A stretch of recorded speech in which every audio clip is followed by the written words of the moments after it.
Hey there guys, just a guy having fun at the range. I'm off the range because as I said, I'm all out of ammo, so it's time to reload. No pun this time. We're going to be reloading 40 today, but I wanted to show you guys the process of converting my Lee Pro 1000 from 9mm to reloading in 40, all the pieces that need to be swapped. It's a fairly straightforward conversion, but it would give you an idea of what do you need to reload multiple calibers. So let's go ahead and take a look at that. Okay, so I have my press set up for churning out 9mm, made about 800 9mm rounds with this last session that I did, and so now it's time to transition over. We're going to convert and start running through 40 cal. So the cool thing about 40 cal is it actually uses the same shell plate. So the shell plate here, which holds the spent casings in place as they go around, it's actually the same or very, very similar dimension. So we use the same shell plate whether we're doing 9mm or 40. It's also a small pistol primed cartridge, so we don't have to swap out the primer feeder in the back here. So that and the shell plate are going to stay the same.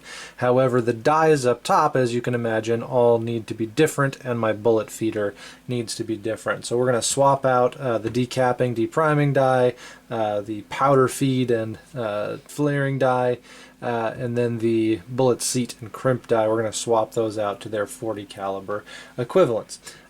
These dies do just kind of unscrew fairly normally, so I won't make you guys watch all of this. So there's my 9mm decapping die. It's going to go back in my 9mm box. This guy here unscrews, and this one holds in the bullet feed accessory. So I'm going to go ahead and pull that guy out. There he goes. Alright, and my bullet feeder, of course, is the bullet feeder for specifically 9mm cartridges. So I am going to swap that one out. Take that guy off, and we'll put a 40 in there. Now the powder is one of the most difficult parts of this particular exchange, because I do still have powder inside of my powder feed, and I don't want to spill that powder all over the place. So I'm going to take a little bit of pressure off of the press so that I can undo the return chain back here. There we go. And then slowly loosen that. Now I'm putting some pressure on this lever here. This is what actually keeps the powder disc from coming forward. So I'm putting some pressure on that just to make sure that it doesn't go anywhere. What can you guys see? There, something like that. Alright, we're getting a low battery message, so I'm going to swap cameras as soon as that guy's out. So there is my powder measure, and then I'm just going to pour that back into my powder jug, making sure I put it in the correct powder container. Put it back in the same container it came out of. You don't want to mix your powders accidentally. Alright, and then we can take out that powder and expanding die. There it goes. There. Okay, so that's all the dies that we need to take off, and at this point essentially everything else is going to stay for 40. We're going to change a couple of things around. I'm going to clean up a little bit, but for the most part that was the big thing for taking it down. Now we can go ahead and put the 40 cal dies back in. So the first die that we want to start with always is the decapping and resizing die. It goes in the first position, and that is the one we always want to start with because the Lee Pro 1000 actually indexes off of that. The maximum height is determined by that decapping die. So we want to make sure that that is set correctly. Otherwise it'll mess up our bullet seat, it'll mess up our flaring and powder filling, all of that. So I'm going to go ahead and run that all the way down, and I should have this, pretty close to exactly where it belongs, because that's why I have different sets for different dies and things like that, is that locking nut here shouldn't move much. So I'm going to run this up, and what we're looking for is contact between the shell plate and the bottom of that die. And yes, that looks perfect right there. Okay, so that is actually going to set how far that run goes right there. Okay, after the depriming decapping die, then we can put in the powder through expander die. That's the technical name, powder through expander die over here. So there is the powder through expander die, and I will check the depth of this. I'm assuming because I left these locking rings where I left them that that's correct, but I'll show you guys how to check all of the different stations. With that in place, we can put our volumetric powder measure back in. So this is the auto disc powder measure. And screw that down. Now I have not yet changed the size of my powder charge, which we are likely to do. I think we've got to change it. We'll look at that in a moment, but I haven't changed my powder charge yet. I'd better remember to do that before we get much further. Okay. And then we have our bullet feeder for our 40 cal. Pretty sure this is a 40 cal. We'll find out if it's not. But that we can go ahead and set on here. Set that all there, and then my bullet seat and crimp die.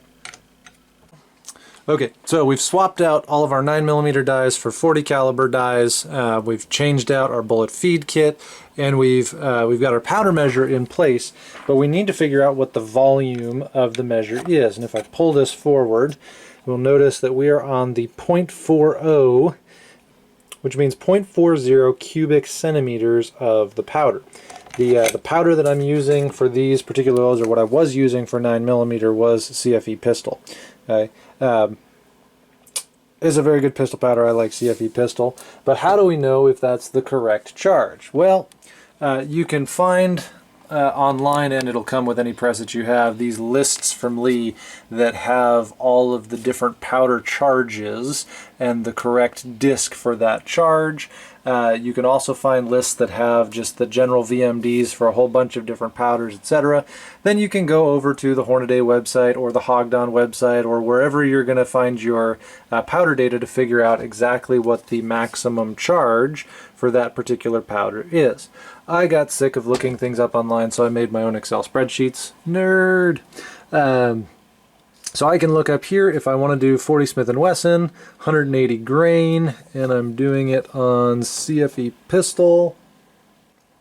All right, 180 grain, CFE pistol is this, so I need actually 6.0 grains is my max charge, which is a volume of 0.45. Now I happen to know that the lead discs are either 0.43 or 0.46.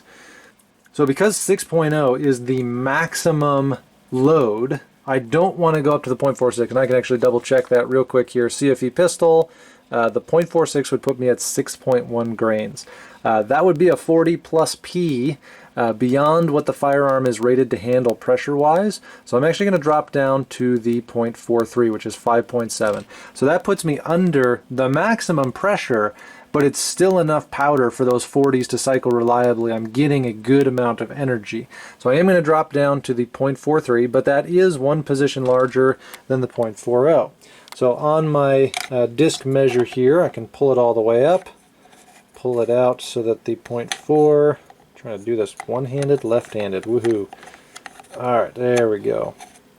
Okay, so then the 0.43, you'll notice, is now the volume. Yes, that's 0.43. So that's the volume that's going to be dispensed each time this guy does its thing. Okay, so 0.43, that's the correct powder charge for my 180 grain 40 Smith & Wesson cartridges. So with the right powder disc in place, we can go ahead and put that safety chain back on. This is a critical part of the operation of this Lee Pro 1000. This essentially makes sure that after the carrier returns back down to the bottom, that the powder measure picks up another charge of powder. If this chain breaks or doesn't do what it's supposed to do, you get a lot of cases that don't have a full powder charge or no powder at all, and that is the worst. Got a lot of bullets stuck in barrels. Or worse than that, blown up barrels if you don't realize it and you put another round right behind it. So I'm going to make sure that is properly tensioned so that on every run it's bringing that all the way down. Okay. Alright, so we're mostly set up. So now we can start working from the first stage all the way through and making sure that everything is calibrated correctly. The first station, which is the resizing and depriming station, doesn't require a lot of calibration. As long as that die is deep enough that it's making contact with the shell plate, we're good there. But I do want to make sure that it is in fact depriming, so let me go ahead and set that first case in there, and we'll go up. And sure enough, it certainly felt good. Okay, felt like it resized, and it did in fact deprime that case. Alright, no surprise there. Everything worked fine. Now that we know that that one is going to deprime just fine, we need to make sure that it's going to prime. Now you'll notice that I didn't put any primers in yet. Not quite yet, because I do want to make sure that everything is fine before I start loading up components. I haven't put powder in my powder hopper yet either. So since there are no primers in my primer hopper, it didn't prime, and that's okay because I'm about to fill that up. I wanted to make sure that everything was kind of moving smoothly. If you do change the shell plate, there's a screw down here that you'll need to adjust to make sure that it indexes correctly, but if you read your owner's manual, you'll know that, and I won't have to tell you. Alright, anyway, let's go ahead and get the primer filled with primers, and then we can work from there. So here is my primer tray. Right. It is designed to handle 100 primers, and when I put my 100 primers in, you might notice, hey, there's definitely more room for primers than what's in there. And technically, it can hold about 200, 250 primers, but it's not recommended. The extra space is actually there to make things a little easier on flipping the primers around and stuff like that. So you really shouldn't be putting in more than the 100 primers. And I heard one hit the floor. I'm not losing any primers at 8 cents a primer. If it hits the floor, I'm going to get it. Right. So then for the Lee, it's a nice little shaky shake back and forth, and there's some grooves on there that are supposed to flip the primers over. I usually find that it doesn't entirely work, and I end up having to flip over a couple of them manually, but we give it a try. That one more. And there we go. Okay, so there they all are, correctly oriented. You'll notice that the inside of the primer is facing up, not the back side of the primer. Now, how do I get this back in there without spilling all of these primers all over the floor? I'm going to use this wonderful screwdriver that has a nice little hook in it because I used it to pry something that I shouldn't have, but it makes a great little tool for kind of holding all of those primers in place while I slide it into the primer feeder. Okay. Tap it a few times to fill up all the primers in the back there, which you guys can't see because the pole is literally right in the way of that. Now to check that it actually primes, I can come up just a little bit, manually activate the primer feed stop, whatever that thing is called right there, and that will allow these guys to move. And again, I'm going to use my little screwdriver just to make sure that they make it down. Then I can seat, and I do feel like it primed correctly, but we're going to double check. And sure enough, yes, that did prime correctly. Okay, so again, I mentioned in my last video, the bane of the Lee Pro 1000 is this priming system and the fact that the powder is dispensed directly above it. And as soon as you have one missed primer, if powder goes through that open flash hole in the back of that case because it didn't prime correctly, it's going to gum up the works there, and every case afterwards is going to prime wrong or not prime at all. And it's just going to be spilling powder everywhere. It's a total mess. So if you notice a crushed primer or something wrong on that side, stop immediately, fix it, clean it, take this guy out, etc. Oh, that's a nightmare. But you want to make sure that that primes correctly. And with the Pro 1000, you can always check. You can just come up just a little bit, and you'll notice that this guy can turn. So I can turn it just that little bit to pull it out. And that's something that I like about the Pro 1000. My Loadmaster doesn't allow you to take a case out very easily, but with the Pro 1000, a little turn, I can check it visually, put it back, okay, and we're ready to go. Alright, so powder hopper time. So in the powder hopper, I've got the correct volume disc in place here, so it's going to measure correctly. I like to turn my powder off just while I'm pouring, just in case something horrible happens, like I didn't put the disc in correctly and all the powder starts pouring everywhere. That's never happened to me. Anyway, so grab my powder. Again, we're using a Hagdan CFE pistol. And I'm just going to go ahead and load up. And similarly to the primer hopper, you can put a lot in here, but that doesn't mean that you should. No more than half full, I think is what the manual says, and I agree with that. The powder's going to slosh around a good bit, and that extra height in the walls is what keeps it from going everywhere. Where's my cap? Okay, so now my powder is in the powder hopper. I've got that capped off, and now we're going to turn the powder back on. And now make sure it doesn't flow all over the place. Tap it a little bit. Okay, we're good. I'm content. Well, I'm content with the fact that it's not going to pour everywhere, but I want to make sure that I get the correct charge. I'm going to make sure this is tight. And we're going to go up with that one case. And you'll notice I'm only loading one case right now. This is a progressive press, but we're testing all of these different stations with just one case to make sure that everything is going to go correctly before I start loading up a bunch of ammunition. It's a lot easier to deal with issues as one case goes around rather than trying to do them all. Okay, again, I can pull this case out, and sure enough, I don't know if you guys can see that. Let's see. No, there's no way. Okay, there is gunpowder in there. And I do a little bit of a sanity check as far as I know how much it should be. This powder charge is a little bit less than half the volume that's in there, which makes sense. There's going to be a projectile that goes inside of that case as well, which is going to take up some of the volume. So yes, that looks right. If your powder charge is way up at the top of the case, it might be a double charge, or you've got the completely wrong disc in there. Sometimes you can put the disc in backwards because it's got multiple holes on it. You put the wrong hole underneath where it's going to feed powder. But do a little bit of a sanity check. Does that look like the right amount of powder? If you want to do it correctly, get a powder scoop that's the correct volume, pour this in, make sure that it's the same.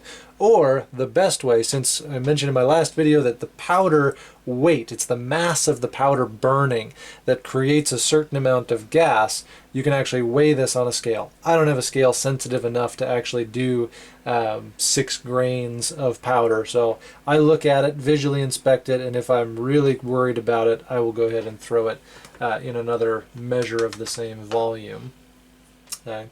But that looked correct. Don't know why I just put that right back in the powder hopper. I think that's what I do when I'm not sure it's correct. But there it is. Let's go ahead and get it charged. There we go.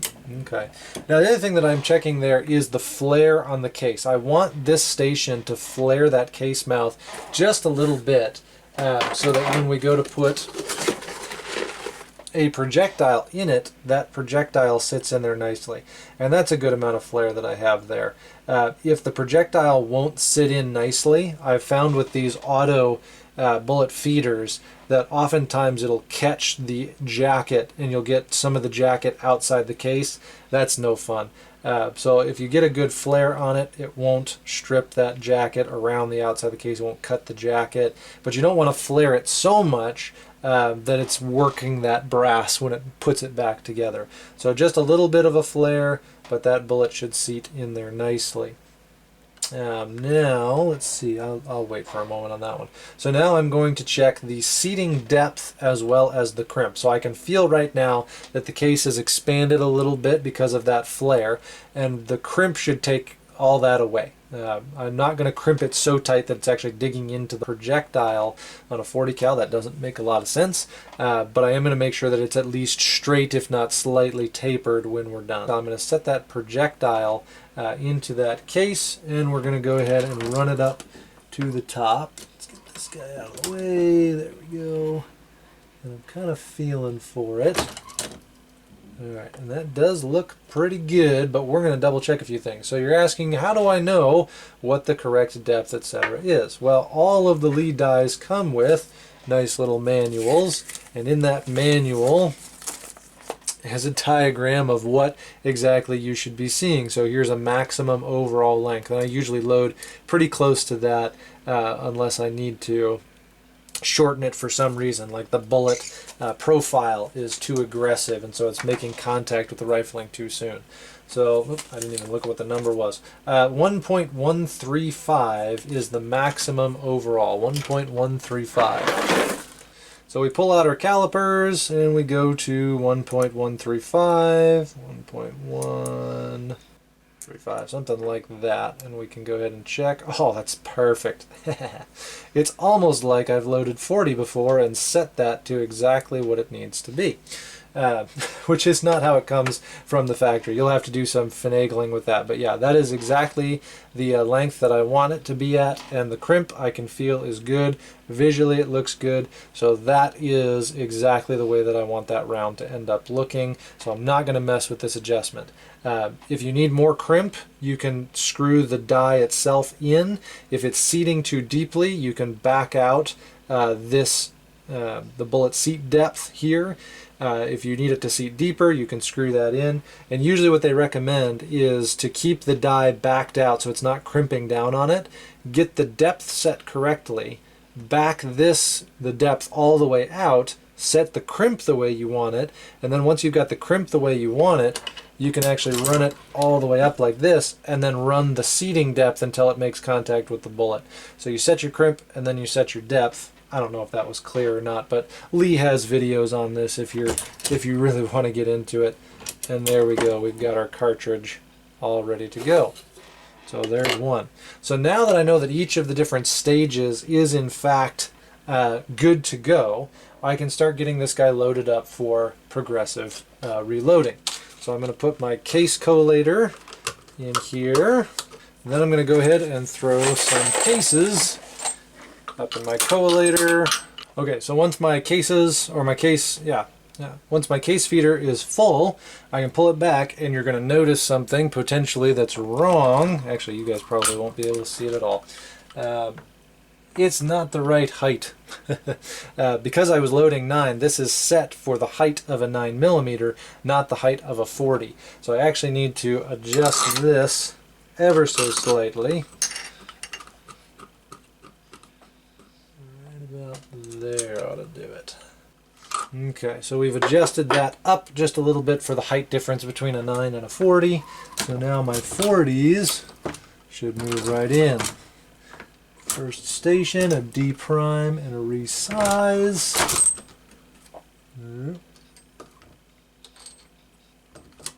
Okay, and then we can reprime that. Get another one in that first position. Moving the way I want him to. There we go. I don't like the fact those guys are all falling over. I'm going to have to look into why they're falling over. Okay, so now with all these positions filled, I'm going to figure out why this guy is so loosey-goosey. So now I can go ahead and fill up my bullet feed attachment with some projectiles. Projectile feed attachment. Okay, and I'm going to watch that one closely because it wasn't reciprocating quite correctly, but as I come up, yeah, it should place that bullet right there. Got that. All right. And then that should feed. And just watching everything. The first few I'm very wary of, making sure that everything goes exactly correctly. Checking the powder to make sure that it's there, checking the primer to make sure that it's seated correctly, making sure that feeds, seating everything, visually inspecting, and I can see at the angle that I'm looking at, I can see, yes indeed there is powder in there. Oh, but my, see, this is part of it.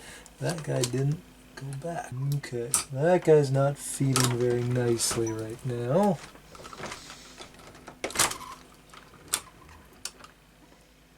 Checking to make sure that everything is still good. I might throw my calipers on one of these just to make sure that it's still the right length as we get moving. Feeding those primers. Right. So at this point I'd say I'm set up for 40. Now I'm going to work out a couple of kinks just to make sure, like, why in the world is this guy not running back and forth the way that he should. We might need to oil that guy a little bit. So I've got to figure out what's going on with him. But I'll start working on the issues, the kinks, as I'm going. And again, Lee is kind of the Honda Civic or the Toyota Corolla of the reloading world. It is not the Lamborghini, the Ferrari, or the Mercedes Benz. It takes a little bit of work and knowing your press to get it to work the way that you want it to. But it does a good job. It gets you from point A to point B, and it's fairly inexpensive to get into reloading with. So that's why I like it. All right, I'm going to mess with this for a little bit, and if I get it running smoothly, there will be a little bit of a roll of loading a bunch of cartridges here in a minute.